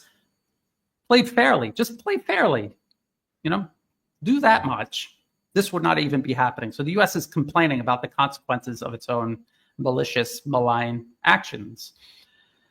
How about this? How do you think the tech oligarchs' grab for power in the U.S. is going to affect policy toward China? Well, they've always had a grip on power. That's what people don't understand. They have had a grip on power since they existed. Facebook, Twitter, Google were side by side with the Obama administration, burning the Arab world to the ground and trying to do similar in Russia and China, which is why both of those nations ban things like Facebook, YouTube, and Twitter. Are they going to push harder for a fight as they fall behind in our? Yes, of course. That's what we're seeing. That is what this all is a reaction to. And they're shaking things up, and they're willing to do things, dramatic things that they never would have even thought about doing before, because they realize how urgent it is. Again, listen to that 3-hour conversation. They are freaking out over the fact that China is becoming bigger and stronger than they are, and the options are narrowing for them, and they're having a very difficult time adjusting to that new reality. Let's see. Why would American people go for multipolarity? Keeping the status quo benefits them. No, it doesn't. Go to America. I'm from America. I didn't see empire benefiting anybody out on the streets. I don't think only the interest groups benefit from American hegemony. I think citizens get the benefit. Absolutely not. If the U.S. organized its society the same way, say, most normal countries around the world organize it, they would have access to affordable and effective healthcare. They would have affordable housing. Prices of goods would be reasonable. Education would prepare them to actually contribute tangibly to society instead of playing games with numbers on spreadsheets. And people would be infinitely better off than they are right now. So I don't think that's a strong argument. We can take the single example of Ukraine. What was the win, in terms of tangible things when it came to Ukraine? Well, BlackRock, you had Monsanto, you had Cargill. They took lands for pennies, and basically those are the corporations that got extremely rich, and they made billions, probably hundreds of billions. And what happens is that who foot the bill for the U.S. military expenditure, everything that was the grants that was given to Ukraine is average Joe. In reality, though the cost becomes for average Joe, the profits goes to the multinational corporation, the same that actually they fund the politicians and the military industrial complex and those think tanks. Those think tanks are funded by those people that would benefit if they win the war. And they don't even need to win the war. The military industrial complex doesn't need to win wars. It needs to have conflict. So ultimately, when you look at Ukraine, even if there's a freeze, let's say a freeze, but the EU is rearming, it's going to be US weapons that are going to be sent to EU. The EU is going to raise from 2% to 5%. Those 3% are going to be hundreds of billions of dollars for, who's footing the bill? The EU. Yes. Actually, exactly. I just saw a tweet just before, was interesting. It was lend to US minerals to, lend to US, debt to EU, glory to Ukraine, was something like this, and lend to Russia, and glory to Ukraine. That's the whole thing. You see, they're sharing but ultimately it's to whom benefits those wars, and why you have those think tank papers, who's funding them and who benefits from that. It reminds me of that. There was a very interesting paper, was the task force for Myanmar, and actually they managed to put in power Aung San Suu Kyi, and you saw that actually all those people inside this think tank paper, including George Soros, they were like, how are we going to share the wealth of Myanmar? They called it liberalization, but ultimately it's about getting their hands on the state-owned assets. Yes, exactly. It's the same thing over and over again. This is a related question. Think tanks like CSIS and Brookings have their own YouTube channels. Yes, and they do podcasts too. Is there any point to listening to these, or is it just pure disinfo? You have to listen to it. They're telling you the plan. They're telling you everything they're going to do over the next 5, 10, 15 years. There's a myth that the U.S. plans in blocks of 4 years as administrations change. This is untrue. These think tanks have plans that span years, sometimes even decades, and they very meticulously, systematically pursue them and put things in place to achieve them. Over the last 4 to 8 years, the U.S. military has been reorganizing itself to fight a war with China in Asia Pacific, thousands of miles from U.S. shores, right off China's shores, in places like the Philippines, the Chinese island province of Taiwan, the Korean Peninsula, Japan, the first island chain.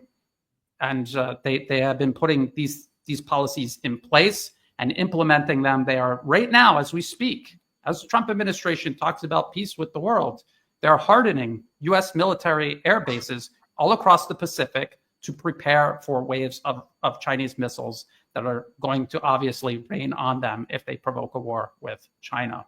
So yes, you should listen to them.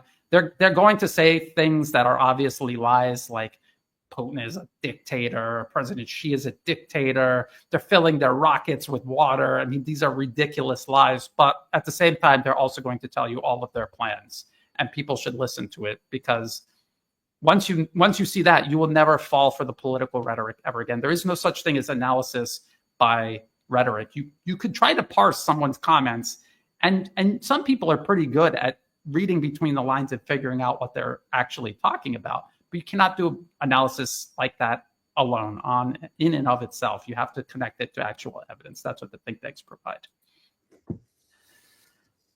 Let's see.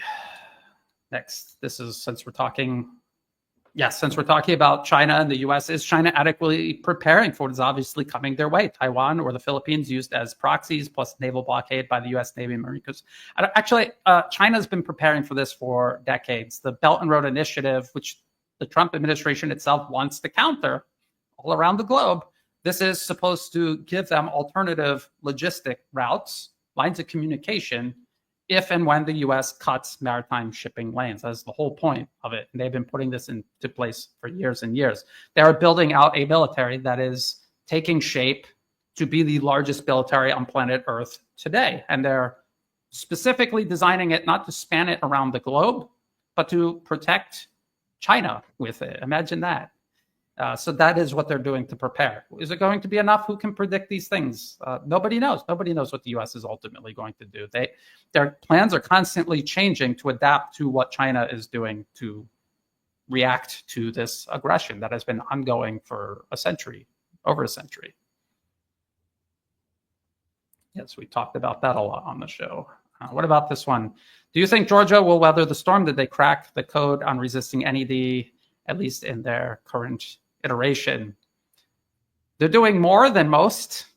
I could say that, but nobody can predict how these things are ultimately going to play out. You have to understand the balance of interests within a country and how much of that the U.S. has compromised and to what degree they have poisoned a society. It could fail this time, but if the U.S. continues funneling money into these programs, it could continue poisoning society, turning these people against their own best interests. Maybe 5 or 10 years from now, it might work. We've done this in many countries. They did it in Ukraine. 2004, failed. 2014, success. It's a long game, again. Not every 4 years, long game. I think also, Brian, they're readapting. You see, NED used to be transparent in terms of the funding. Now they shut down all the transparency.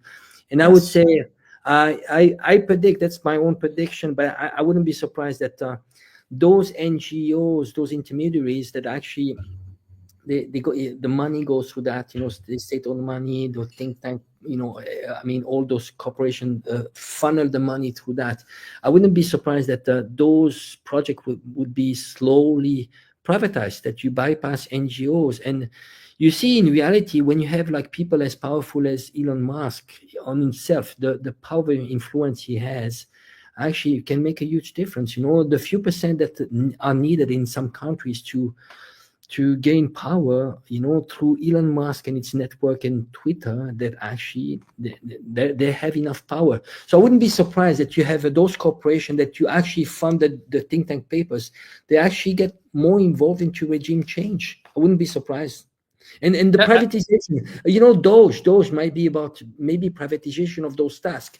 Remember those entities that used to be, they were outsourced to private military, what was the name? I forgot in Iraq. What was right? So those are examples. I wouldn't be surprised that they are going to adapt as we've been exposing them all along. Now people are familiar to that, but we see they were very late. I'm asking Elon Musk, you're always so late. Where were you, when we were exposing Zelensky's corruption? Where were you when we were exposing all those regime change? Where were you for many years, USAID, NED? We were talking about this all the time. Where were you? Now it's convenient, right? And now you're even jumping on Gonzalo Lira thing, right? You knew about Gonzalo Lira. Yes, he did. You knew about this. Now you're just opportunistic. So you see, you need to question that. Those guys, they adapt. You see, let's talk about Elon Musk. Elon Musk, you were attacking the Jewish lobby, and then you turn pro-Zionist. Now you were selling weapons to Ukraine, and now you turn against Zelensky. And he's promoting the clash of civilization. Now he's actually promoting, but you see, I have another example. He's been promoting Corina Machado, was funded by NED, and then he criticizes NED.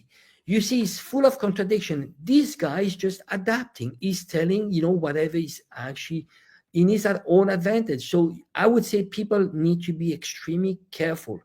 Here we are, Twitter for the time being is free. It's kind of, free, but it controls the algorithm. But it is going to turn into a system of control. So be extremely careful. This guy is not. Don't trust him really. He's part of the military industrial complex. He has the largest media platform. He has elected the president. I mean, how you need to be cautious.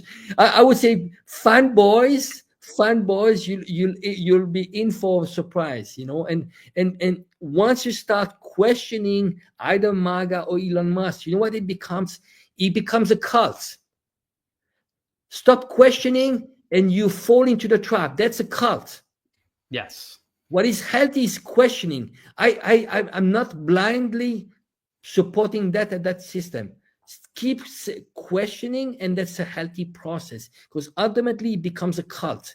And we've seen those cults. We've seen on the other side the cults of Biden, blindly over, like woke LGBT and so on.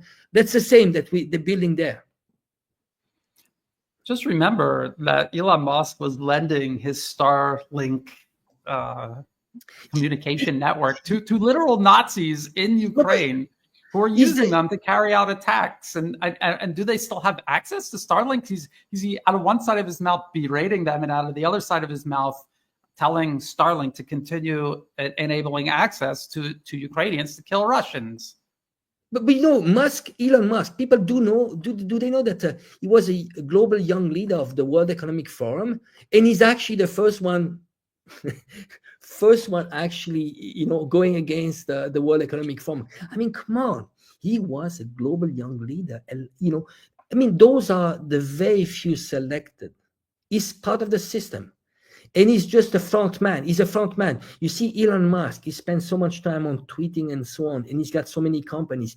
He's just the front man, a show man. He might be very intelligent in some aspects, of course, he's better than me when it comes to engineering, and, he's got some good ideas, and he's interesting to listen to, but he's a front man. And he's part of the military-industrial complex. So we need to be extremely skeptical. Yeah. And the team, when you look at the team who's behind Elon Musk, we are going for, I think, Whitney Webb, or that's her name, but she's exposing a lot of the whole oligarch team which is behind Elon Musk, and we are in for dystopian world. I tell you, this is going to be about total control. We're going from one extreme to another. Yeah, and President Trump is the perfect person to usher it all in, because everybody's dropped their guard with their hope. Yes, and absolutely. Expectations have changed.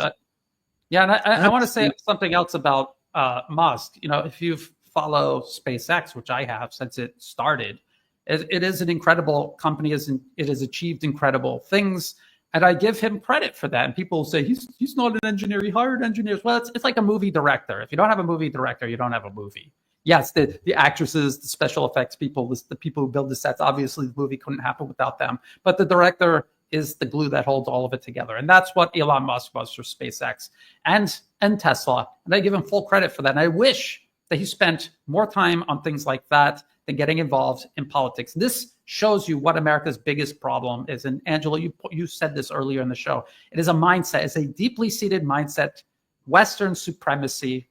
It is the inability to just leave people alone, do your own thing, leave everyone else alone, find common ground and work with people, but otherwise leave them alone. The U.S. is incapable of that. Look at the Trump administration. Look at everyone celebrating the collapse of the U.S. regime change machinery, which hasn't collapsed, which is still there and still operating.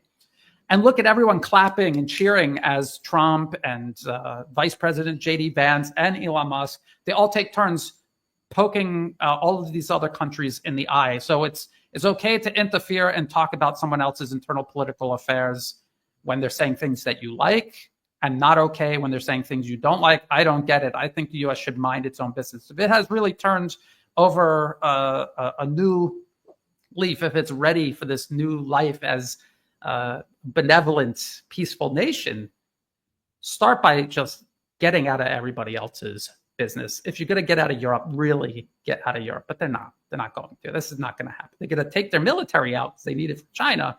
And Europe is going to do what they have always done, whatever America tells them. And that's what we're going to see take shape. We still got some questions. And Angela, you don't have to keep sticking around if you're not feeling well. I can do another 10 minutes. I'll be glad, I'll be glad. Yeah, I just wanted to say something about let's it'll come back to me. It just slipped my mind. It'll come back to me. Is it about Elon Musk? But Elon Musk that's a big topic. You know, that's a full show. Again, I'm the same as you. He's inspiring in some aspect. I'm fascinated about some of his projects, but at the same time, we need to be extremely careful. He's part of the 1%. Ultimately, what is happening is that this is still a fight between the 1% and the 99%, and a lot is about dividing the 99%. It's about this divide and control, and it is multiple layers. It's about identity, it's about values, it's about abortion, and so on. You keep the whole society divided, and that's how you control it. And the Zionists and anti-Zionists. But ultimately, if people they were just to look for what unite them is that they're struggling and they want to put food on the table and those basic things. And this is when I make I look at China as an example, which I've been learning through all those years. I just realized that it is the way that China approached democracy is about finding the whole solution for the 100%, and as opposed to the mob rule we have in the West, which is a dividing system, but ultimately a system of control. It is very counterintuitive, and people, they simplify the democratic process as a casting a ballot. In reality, we need to be extremely careful about that. I've seen the best system is really like something, a system that is pragmatic, that is representing everybody as a society, but a uniting project, not a dividing project. Because you divide people, why would you divide people if you're a leader? You're a leader of a whole country, and the function of a president should be a uniting one. We see Trump is actually fighting. You see, he's constantly fighting against the other Americans, the other 49%. That's not the way I see a democracy. It should be about when is the last time that you had a Western president saying, what is the common project we have as a society? Does the US as a project, as a society? No, I don't hear that. What's the project? Conservative versus woke. This is not a project. I'm talking about infrastructure, looking at the benchmark, which are important. Things that why there's not a politician in the US that actually stand up and says, why my kids will have a lower life expectancy than my generation? Why we have infant mortality, which is going down in the US? Infant mortality, and those are actually, it's really alarming, really. Emmanuel Todd is probably the best living intellectually, in one of the best in the world, actually, in France. He was actually the one that anticipated the fall of the USSR, and he looked at demographic elements, and it was life expectancy and infant mortality, and actually people making babies too. Those are elements that are critical for sustainable society, and the same benchmarks that you had in the USSR falling, that's what we have in the West, and especially in the US. And in addition to that, what we have, what they fear, what the Trump administration fears, really those elements which are related to societal. When you have nihilism, you have, that's even worse, because you don't have unity. People don't believe in anything, and you have all those benchmark of this collapsing society. Because life expectancy, this is what people want, is really, I have to have a healthy life. Now, why they're going to make America healthy again? Because it's dramatic. The world is actually looking at the US, and you looking stupid. Why would you want to export a system where everybody's obese? Everybody, life expectancy is going down. You know that in America, you have people going to Cuba, communist Cuba, to be treated against cancer. Those are examples, and those are the benchmarks that are important. So, what MAHA, Make America Healthy Again, this is an alarm. They got to a point that they hit the bottom, and they really needed to tackle that because it's dramatic. Well, we always talk about the U.S. system as a blind, dumb parasite that is just constantly just reaching out and grabbing everything and pulling it into its maw and consuming. And I think what is going on is they're trying to add an element of intelligence so they can be a more cunning predator, not just gobbling up everything, but do it with some real purpose, because they see what a disparity is beginning to form between them and these nations they're trying to kick onto the ground, like China. And again, go to the Senate hearing. They talk all about this constantly, all the time. They're talking about how they need to cut waste. They need to, even Democrats will sit there and say, they're not going to sit there and agree with DOGE necessarily, but they will say we need to cut waste. We need to slim everything down, eliminate bloat. We have to somehow find a way to compete with China and gain some sort of advantage over them. We could do a whole show on that. I remember what I was going to say, Angelo. This whole show is about the U.S., the supposed U.S.-European split. And, the way I see it is Secretary Hegseth just told Europe, you need to spend 5% of your GDP on weapons and ammunition. You need to get serious. So the next time we start this proxy war up, we can win it. And that is a big ask for Europe. Europe's going to have to tell their people, we need to spend 5% on GDP. Well, nobody's gonna buy that. No one's gonna go along with that. So now they're making this big theater about how Europe and the US, there's this huge split. You have President Trump and Vice President Vance kicking dirt in the face of the Europeans, really trying to, deliberate. It's so obvious. They're deliberately trying to create some indignity and some anger from the European people. So you want to see, we will spend 5% on GDP. This is what they're doing. This is what they always do. I don't know how people don't see through this. This is exactly what's going on. I have an example to bring in, which is very similar. Remember when we found out that the NSA was spying on the European leaders, and there was a big scandal. People that were outraged. Oh, we need to cut and so on. And actually, this is just a show, because ultimately, most of the EU leaders are pre-selected by the Bilderberg and de facto by the US, and they're working for the US. They're all Atlanticists, and what they need here is actually Trump might help them. It's very counterintuitive. Trump might help them into shoveling. Really pushing for the 5%, because they have constraint. They have constraint of it's basically the budget deficits compared to the GDP. I think it's 3%. They cannot go, now, because they have limited, resources. Now, with the fear of war, now they can actually bypass those restrictions and they can go over that. But this is going to be at the expense of average Joe and, already, social system, like social welfare. And they need actually Trump to be harsh on them so they can impose upon their population an increase in military spending.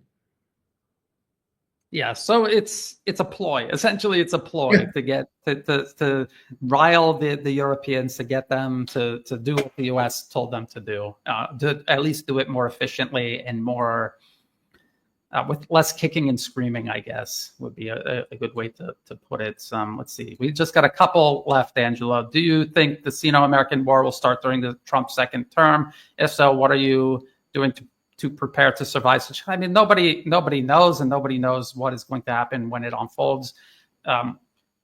When the conflict in Ukraine began, was anybody able to really predict how that was going to turn into this war of attrition? Angelo, you and I, we were covering it in the initial phases. We didn't know what was going. You had to wait to see how it plays out, because it's unprecedented. Every time war breaks out, it's unprecedented, because you're talking about all different types of weapons, all different types of technology, not just for the military, but for your economy, for the communication, for influence operations, so on and so forth. So there's really no way to predict. As far as surviving it, what I think is the best policy? Let's raise awareness of the fact that the U.S. is pursuing continuity of agenda. Let's blunt this tidal wave of emotion that is sweeping everyone away. Nobody can deny that. Look around you. People are being disarmed of their critical thinking, their skepticism, their sense of just remembering recent history, remembering how the first Trump administration even played out. People are being robbed of that by this emotional tidal wave. Someone has to blunt it.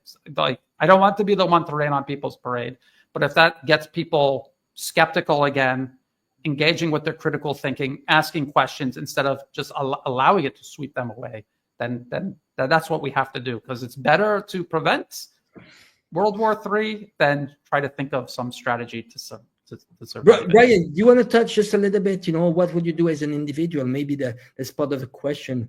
I don't know. I'm just throwing just out there. I would say, let's say if there was a major confrontation, it would be best just to be in a neutral country, non-aligned country. And I would say hedge your bets especially when it comes to money. So physical should be real estate, gold, and it's not a coincidence that gold the last year has been growing by 45%. At least I would hedge my bet on that.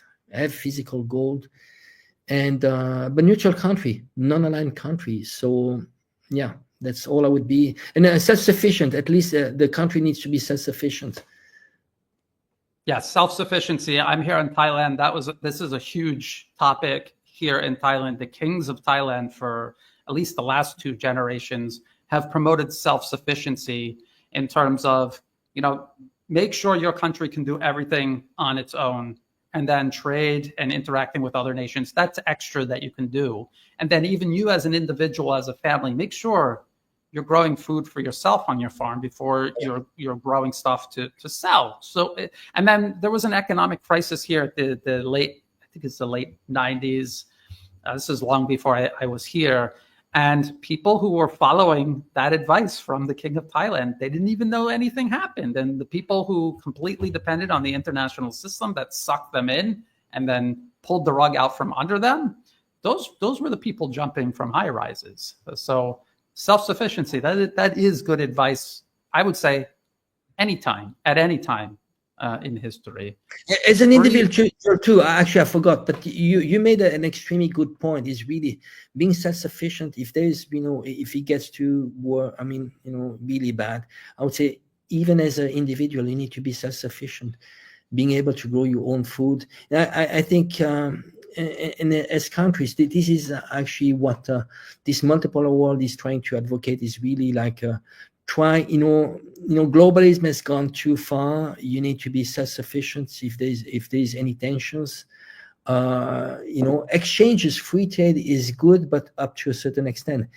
And I would say.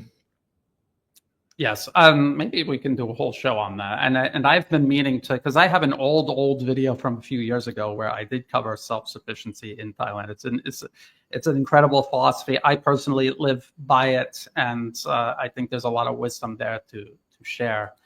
Do you think young men are more likely to join the military now that Trump is in charge as opposed to Biden or Harris? I don't know. The U.S. military has recruitment problems, and then they sort them out, and it doesn't really seem to correlate to the administration in power at the time. This tidal wave of emotion, if this were coupled with, say, like a false flag attack, then you would see recruitment skyrocket, which is exactly what happened after the attacks on September 11, 2001. That is exactly what happened. Actually, the paper you mentioned just before, I forgot what's the name. Project for New American Century, or Extending Russia. No, Project of American Century. Actually touches on that, and yes. What they say is it says clearly that we need to be make America great again in terms of values, in order to give incentives to, give incentive in terms of it's more like indoctrination. So once you instill the sense of patriotism and family values and so on, you would have those kids to enroll much easier. So they say that clearly what happens that the DEI policies from the woke liberal Democrats was damaging to the military. So you see MAGA in itself, you see how it's working in favor somehow for the imperialistic project, because you need kids to be indoctrinated up to a certain level to be willing to die into trenches. So there's indoctrination to be involved there. Project 2025. That's the one. Project 2020. Yes, Yeah, Project yes, 2025. yes. Yeah. Project for a New American Century was actually talking about how the U.S. needs to revitalize its military and industry. This was all the way back in like 1999 or 2000 maybe. And they said, we're not going to be able to do this unless there's some cataclysmic catalyzing event. And then like the next year was 9/11. Coincidence? You decide. Here, since Trump retook office, has Trump derangement syndrome revealed itself to be bipolar affliction? I don't really know what that means, but I take it to mean, because this is what I say, Trump derangement syndrome is a two-way street. There are people out there who just hate Donald Trump or hate Elon Musk, and no matter what they do, these people are going to complain about it, and they have irrational hate. They're not picking out actual things that are being done and talking about that. They hate these people as human beings, and they are obsessively hateful towards them. And this is a derangement syndrome. On the other hand, there are people who are, as Angela pointed out, that are so enamored with these people that their critical thinking is switched off. They stop questioning and they start defending everything, no matter how bad the thing is that they're doing. These people will find a way to defend it, to spin it, to excuse it. Since someone brought up Scott Ritter, I heard him actually trying to spin Trump's comments about Gaza, about how he didn't mean it, and genocide, so what, who cares? I mean, it's like, it was really insane to watch and behold. And there are people out there doing that. So I'd say, yes, it's a two-way street. It's a two-way street. And Yeah, the problem is that we are being hammered from both sides, and actually it is becoming difficult, because sometimes you don't even dare to say a good thing. I have nothing to say from the Biden side. There's nothing, a single thing positive, but sometimes you might want to say positive things from the Trump, and people, they assume that you are pro-Trump. No, I mean, yes. There's no more nuance, really. It's a cult. You need to be part of that. You either for us or against us, and it's not like that. It's people are losing. It looks like a football game. You can go to a football game and be neutral and trying to be objectively and saying who the tactics and just objective. Now here it's about a cult. You need to be part of that cult or the other, and people get confused if you are saying something like good about one side or the other, or negative about their side. So it's dangerous, really. Yes, and I mean, I always try to warn people about emotions. We're all emotional. It's not as if I don't get angry or I don't have hope that things will change, but you have to completely 100% separate that when you're doing analysis. Your analysis needs to be cold, analytical, no emotions involved. You have to just follow the truth wherever it takes you, no matter how uncomfortable. So like when I was looking at the October 7th operation into Israeli-held territory, if you do actual analysis, you will see that Israel has the manpower, the weapons, the ammunition production domestically, and of course, supplies coming in from the US, if they pace themselves, to flatten Gaza. And this is what I told people. They didn't want to hear that. And so they just said I'm a Zionist shill or whatever they were accusing me of at the time.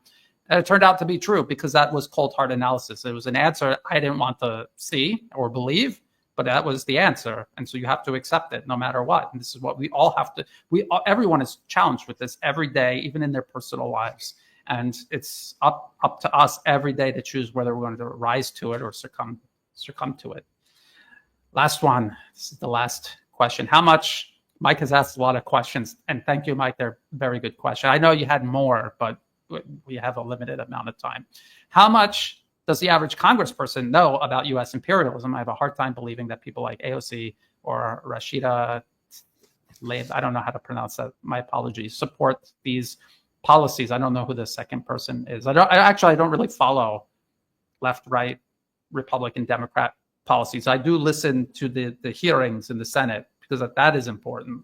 But the internal political theater, I don't pay attention to. It's noise.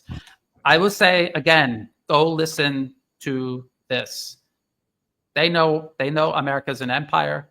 They're very proud of American imperialism. They want to preserve American imperialism. Might not call it imperialism. They might call it some American dominance in economics, military, trade, influencing other countries. At one point in this very hearing, he said, I think regime change shouldn't be a dirty word. I believe that if we can change a government and make it a friend of the US, we should do it. I kid you not, it is in here.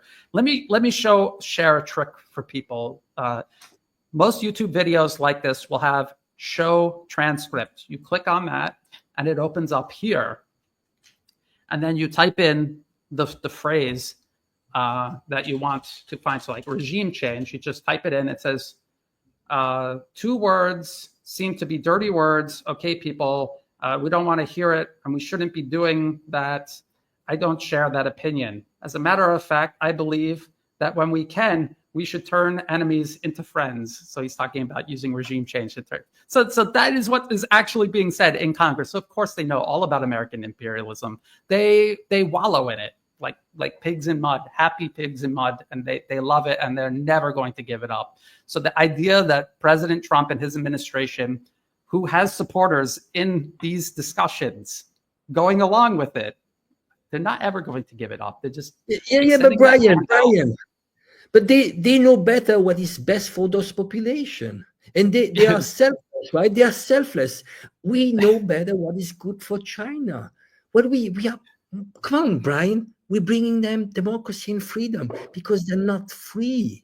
They are not free. And they don't know. They don't know better. They're not smart enough to know better. Why they have 90% of approval there?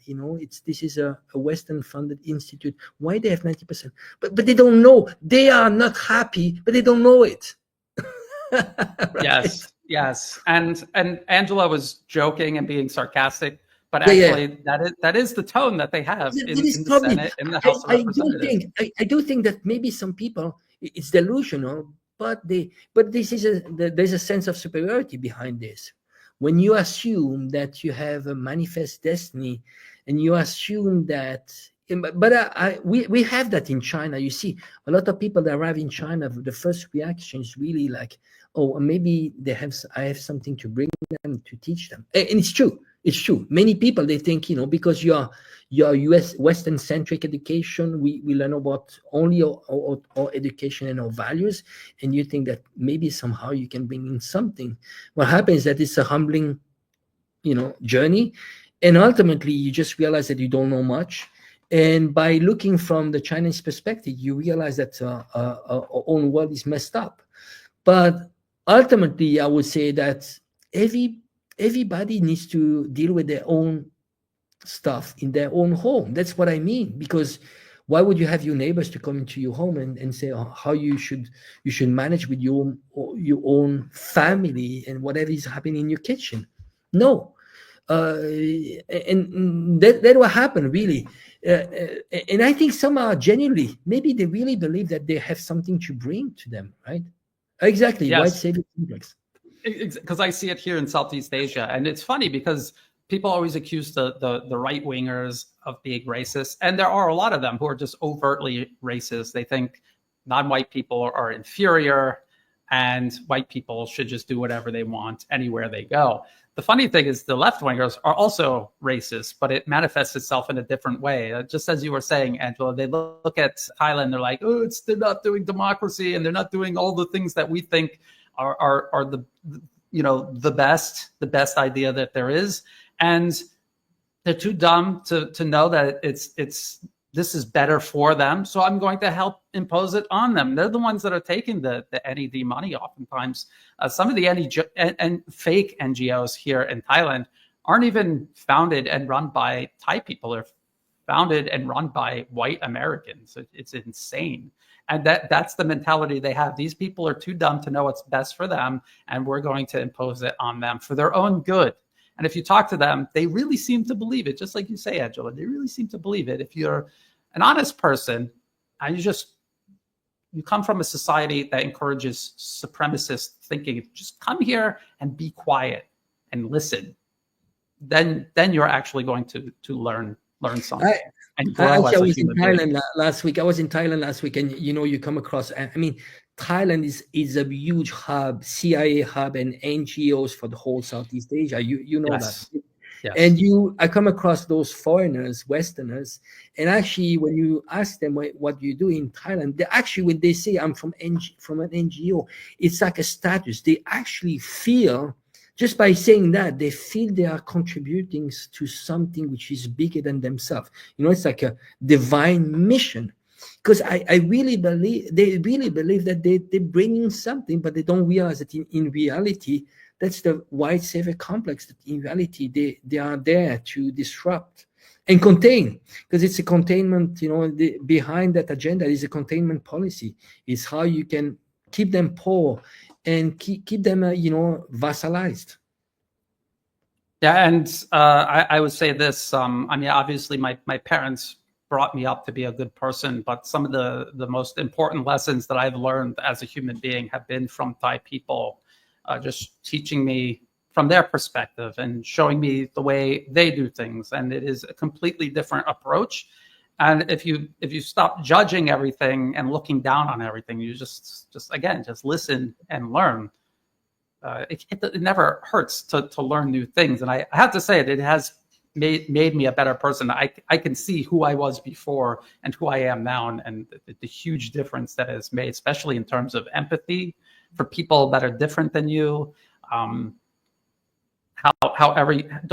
Just because someone is different or acts different, instead of condemning them or looking down on them, you should help them, or at least try to see it from their point of view. Why are they acting like that? It's a big thing here. And I've learned a lot of lessons like that. So anyway, we're at 2 hours. Angelo, you said before we started the show that you only want to do 1 hour because you were feeling unwell. I thank you very much for hanging in there for an extra hour. We'll keep talking about this topic in future live streams. I want to thank everyone who joined us in the comment section and everyone who is watching this after the live stream. And check the video description below for all the places you can find and follow both mine and Angelo's work. I also put the links to the Project 2025 in there, so you can go check it out for yourself, read it, and you tell me if that looks like a blueprint for world peace or a blueprint for continuity of agenda. And I think we cleared a lot of things up in this live stream, Angelo. So again, thank you. And until next time, bye for now.